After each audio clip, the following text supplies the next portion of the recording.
সামনে শীতকাল না গরমকাল, প্রচন্ড ঠান্ডার রাত। কেউ যদি ল্যাপ কম্বল বালিশ ছেড়ে তাহাজ্জুদ নামাজে দাঁড়িয়ে যায়, আল্লাহ খুশি হয়ে হাসতে থাকেন।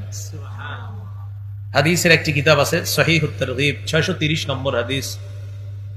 এই হাদিসের মধ্যে আছে আন আব্দুল্লাহ ইবনে মাসউদ রাদিয়াল্লাহু তাআলা আনহু قال رجل قام في ليلة باردة من فراشه ولحافه ودثاره। কোন ব্যক্তি যদি প্রচন্ড ঠান্ডার রাতে রাতের বেলা ঘুম থেকে ওঠে, মিন ফিরাশিহি তার বিছানা থেকে, ওয়ালিহাফিহি ওয়াদিসারিহি লেপ কম্বল ছেড়ে ওঠে, ফাতাওয়াদ্দা সুম্মা কামা ইলাস সালাহ ওযু করে তাহাজ্জুদ নামাজের মধ্যে দাঁড়িয়ে যায়, আল্লাহ তাআলা এই বান্দার কর্মকাণ্ডে খুশি হয়ে হাসি দেয়। আল্লাহ হাসে। দেখো পরে কি ফেরেশতাদেরকে বলে, মা হামালা আবদি হাদা আলা মা সানা। আচ্ছা, আমার বান্দা যে এটা করলো, কেন করলো?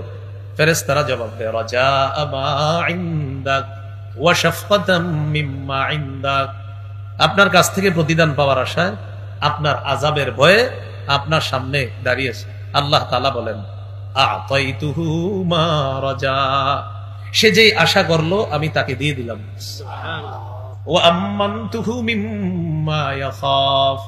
সে যেই ভয় করলো ওই ভয় থেকে আমি তাকে নিরাপত্তা দান করলাম। সুবহানাল্লাহ। আল্লাহ তাআলা আমাদেরকে এমন কাজ করার তৌফিক দান করেন যেই কাজে আল্লাহ খুশি হয়ে যায়।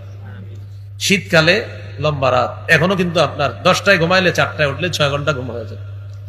ওইটা 2-4 রাকাত তাহাজ্জুদ নামাজ করেন, আল্লাহ খুশি হয়ে যায়।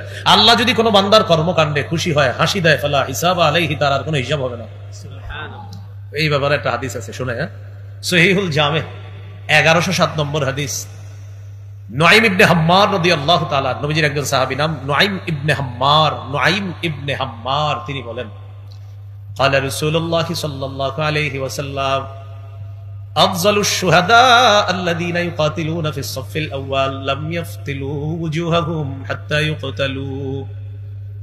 নবীজি বলেন, প্রথম কাতারে যারা লড়াই করতে করতে পিছনে ফিরে তাকানোর সময় পায় না, পরিবার পরিজন তাদের মায়ায় আর পিছনের দিকে তাকায় না, প্রথম সারিতে লড়াই করতে করতে যারা শহীদ হয়ে যায়, নবী বলেন আমি তাদেরকে শ্রেষ্ঠ শহীদ বলে ঘোষণা করলাম। আফজালুশ শুহাদা, তারা শ্রেষ্ঠ শহীদ।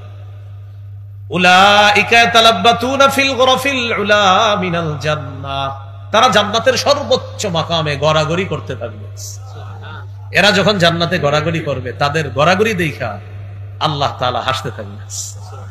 তো নবীজি বলেন, তোমার রব যদি হাসেন ফালা হিসাব আলাই, যার ব্যাপারে হাসবে তার আর কোনো হিসাব নাই, বিনা হিসাবে জান্নাত। আল্লাহ আমাদেরকে আল্লাহকে খুশি করার তৌফিক দান করেন।